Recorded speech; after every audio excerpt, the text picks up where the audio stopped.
Hello everybody and welcome back to my channel. Today we'll be doing something very different on here. We will be talking about taboo topics on Reddit. She didn't know what Reddit is and how to use Reddit. So this is her first time using.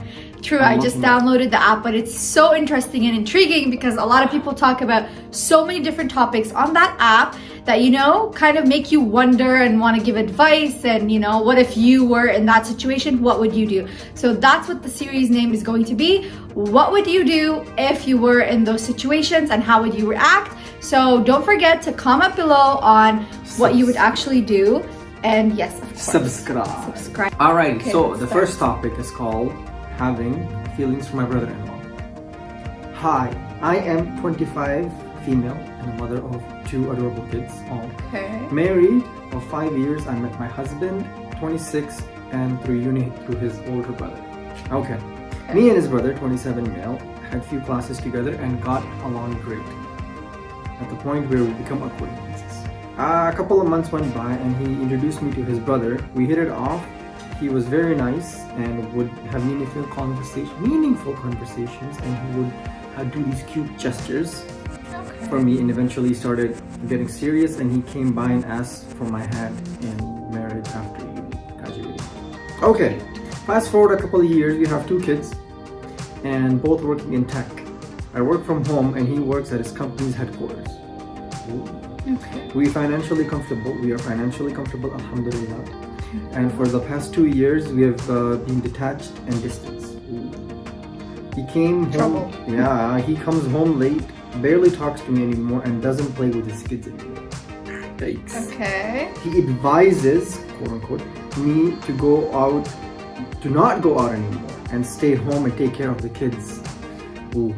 And the house, even though I have a job and I do so much as him. More actually, technically, you're taking care of the house and your own job. His brother has noticed some changes around the house and stepped in to help with the kids. This is where the topic gets interesting. Okay. It's adorable how they love their uncle. After a while, I start seeing him differently and he's lovely to be around. A couple of weeks ago, he told me he's in love with me. Whoa! What? Of course, I felt the same way, but I didn't want to break my family apart. No. I'm scared to tell either of them how I feel. What should I do?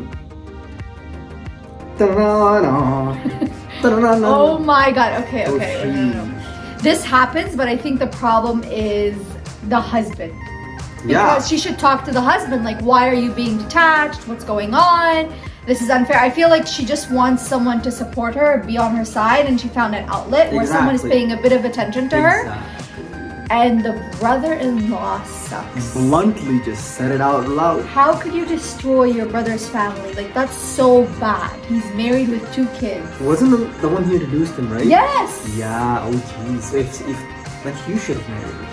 No, if you liked her, but coming after years of marriage and them having 2 kids and be like, hey, I love 5 you. years of marriage. Yeah, what? And 2 kids. What are you doing? Like, yikes. No, you should have, now the girl is in trouble up here. what's your take? What should she do? I don't know what to do. I would say cut off the brother-in-law. What are you doing? You're gonna ruin your family. And even in Islam, I don't know the context of the hadith or ayah, but in Islam, like, brothers-in-law and having just like blurred out boundaries, a lot of, like, you know, with your brothers-in-law causes problems. Even in Islam, like, I'm 100% sure there's a hadith or ayah, and this is just proof. Like, maybe the husband, someone should tell the husband to focus more on his house. So she should tell him. Yeah, like more involved in the house. So that way they would replace, each other. But either way, even if the brother-in-law leaves or she tells him to, stop talking, another outlet of someone will come in, step in and fill that role of the husband who is not there all the time. And then an emotional attachment would be then attached to that person. So... no, like... yeah, somehow the husband needs to get aware of the situation at home. But how is he going to be? Like, unless she goes and talks to him. Like, reduce your hours, be at home more, take care of the kids, take some burdens off of your me family. as well. Exactly. Yeah, no, I cut off the brother-in-law, talk to your husband, and girl, no, just focus on your family. You should resolve the issue within and try to fix it with your husband, because you're just finding an emotional outlet where your husband is not around, so you just found some attention through someone. And if you don't fix it with your husband, then if it's not your brother-in-law, it's gonna be someone else. Exactly. So someone will fill that void that you need. So yeah. Oh, that's Juice. You just started like with a big one. Okay. It's a serious discussion. Oh no. All right. Okay, so let us know what you guys think in the comments below. What should would the you do? Or the what wife should do? she do? Yes. What should she do? Alrighty, next. Okay. You wanna read this one? Okay. This is long. Okay. I'm gonna read this one to him and then get his reaction.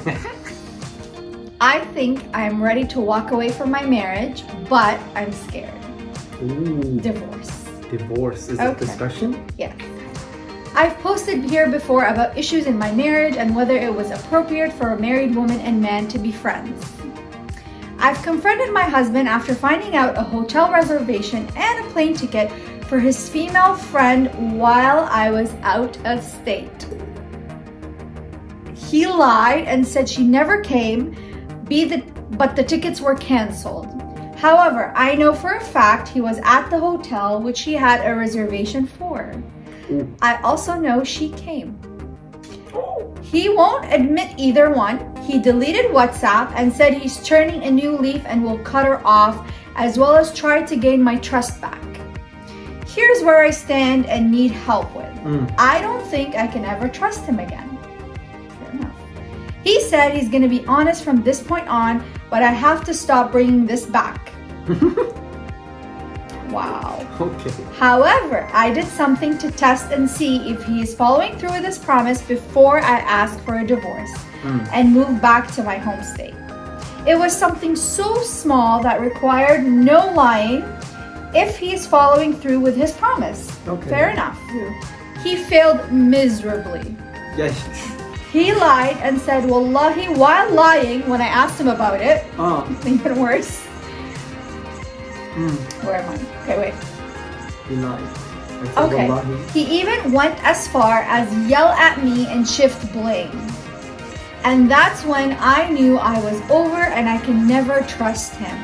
I plan on leaving by Monday, but I am terrified. I have an infant under 1 year old and I am in school to better my life.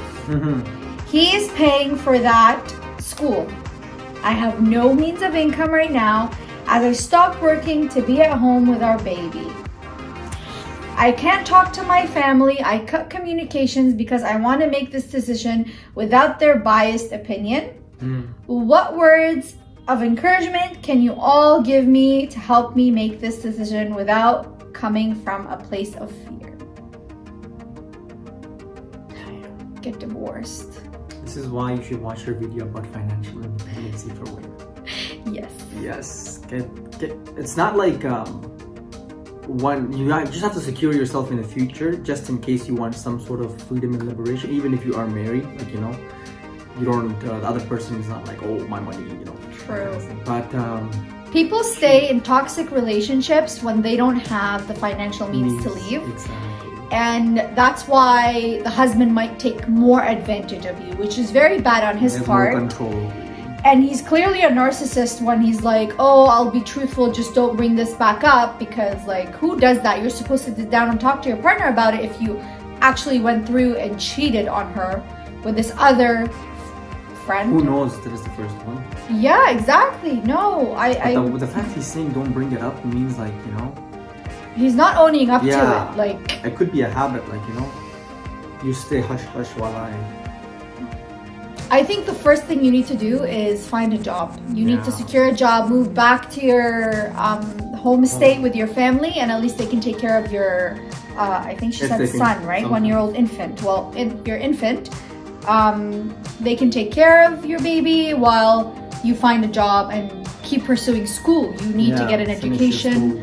Of course, that's like priority number one, but you need to find financial needs to support yourself. And your baby, you have a baby. And by the way, if you live in a Western country and you get a divorce, so you're legally going to take half of his money, so at least that'll give you like something to stand up on your legs for a while. But yeah, I don't think you should forgive him or go back at all. What do you think? No. Could be a series of things, Maybe he's it a could keep serial going cheater. on, and you never know. If it's a habit of things, it could potentially continue, and then you would be just mentally drained from all that. So if you Coming fail the from a test, man, and if yeah. you fail the test, Like, no. you have no trust anymore. Like you have no trust in that person anymore. So that's the only thing that bonds a relationship at that time. So True. If the sacred trust has been broken, Walk away. and you tested him, and if you do another test, he would think maybe I'll like somewhat pass it, and you never know. And he swore while he was a liar, so That's like, don't trust him. Move on. Get a divorce for sure.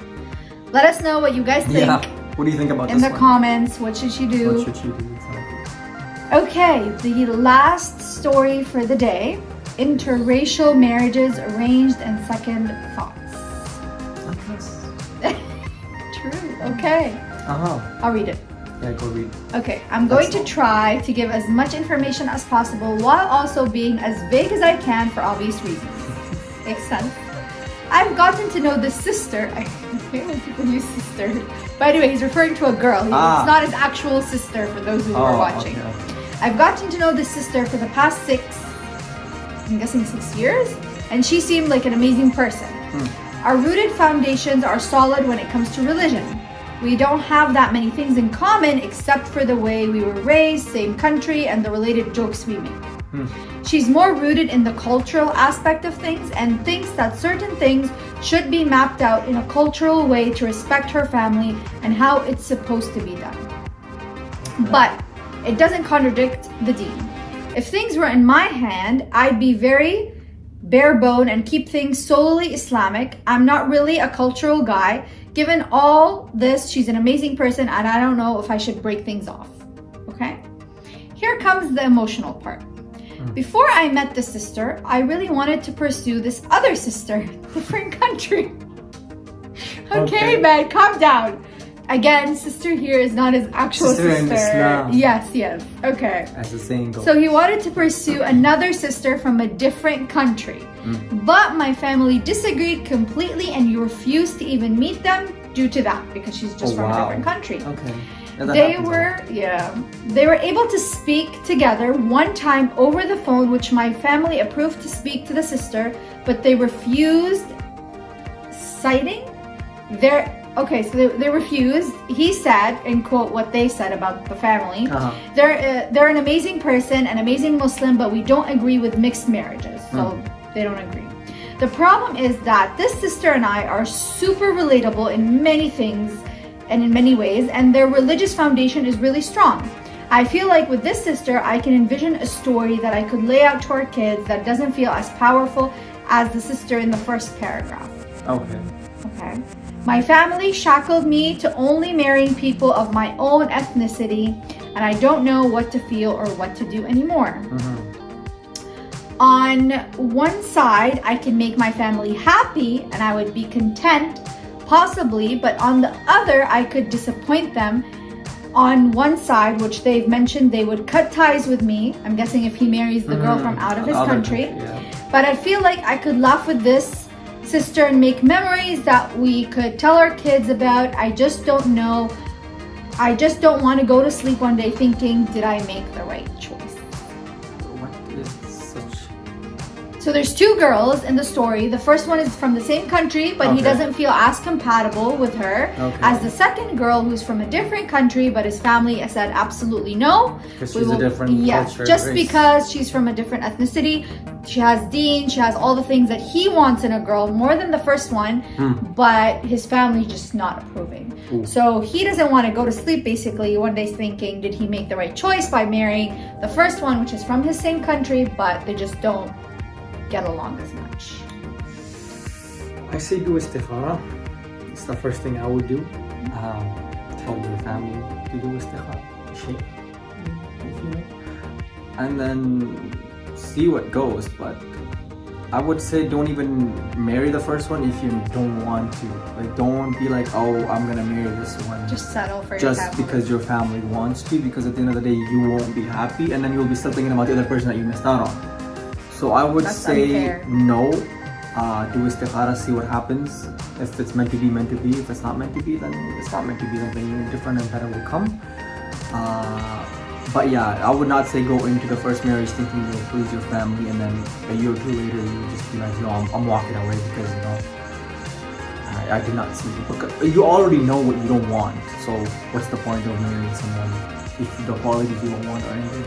If you're hesitant about marrying someone, that's a clear sign From that the do beginning. not marry them. From the beginning. Like, just don't. But coming from someone who had to fight for having an interracial relationship, I think that you should do what makes you happy. Yeah. If you said that the girl is religious, they said that she's an amazing person, her family's okay, like they didn't disapprove of anything except her ethnicity, which is haram in Islam, and you can't Islamically go against your parents and marry that person. I'm just putting it out there. I know it's not ideal. They might lean around after some while. You have to do some convincing, and then on her end. Yes. On her end, she doesn't have to. Well, her family's okay with it. I'm guessing it's your family's problem. So you have to do some convincing, and if they don't want to, you cannot just fall into the trap of just like, you know what, I'm gonna marry the first one just because. You don't marry for your family, like you marry for yourself. It's you're the one living with a person and have to interact. On a day-to-day basis, you're in each other's faces 24/7, you're gonna have kids. So if you already despise all these qualities that you don't want, and you're not compatible. Heightened. Exactly. So then I would say no, don't try to convince, do istikhara, try to convince your parents and see how it goes. It's okay if you disappoint them. See, they'll get over it. They will get over it at one point because you're their son, they love you. And even if they don't get over it, Islamically, it's their fault and it's not your fault whatsoever. So just nowadays, do what's best so hard, for you. I swear, to marry people, back in the days. Ethnicity and race are very important to some people, but yeah. And class. Don't marry, like, obviously if you marry the first person, you will always wonder, did you make the right choice or not? And it's unfair to the girl too, because you're not the only person, okay, you're marrying to please your parents, and let's say, okay, you're just going along with it, but what's the fault of the other girl? Why are you pulling her into this whole like dilemma? It's not her problem. So it's very, very unfair for the first girl. And yeah, I would say just fight. If you really think that this person can make you happy and you're compatible with the second person, just do whatever it takes to marry that person. And at the end of the day, it's your decision. Yeah, I just do istikhara. Do istikhara, find out what it is, and don't get into the first one, because otherwise you'll be blaming your parents every single time for the rest of your life, that because of you I did this person, I married this person, I'm having this problems because of you. Where on the other hand, if you marry the other person and that's on your own choice, so then you cannot blame someone like, oh, because of you I married this person. And be like, I made these choices and it's my say kind of thing. So true. Yep. Otherwise you'll have a blame to shift, and the parents will always take the blame, and yeah, they are at fault for forcing you somewhat to marry, but at the end of the day, it's your life. You have to live your life. It's not your parents' life that you're living. Completely agree with that. Like, yep, you'll have a blame outlet. So. You'll always sleep at night and wonder, did you make the right choice? Now you ruin 3 families, I think. Yeah, like the girl that you were gonna marry for the first one, then your own parents you're gonna despise, and then your own life is just. Then you won't sleep at night at all. Fair enough. Yes, that's so true. Okay, so that was the end of it. Let us know in the comments what you think about this scenario. Let us know. We might put them in word text. I don't know. Yeah, maybe in the comments or in the description. Yeah, so you can links follow to them. along. You can comment on Reddit if you want and help them out. Anyways, that's about it. I hope you enjoyed this different content than our regular videos. And we will see you guys in the next video. Subscribe and follow for more. Yes, please. Until then, give it a thumbs up. Salam. Bye-bye.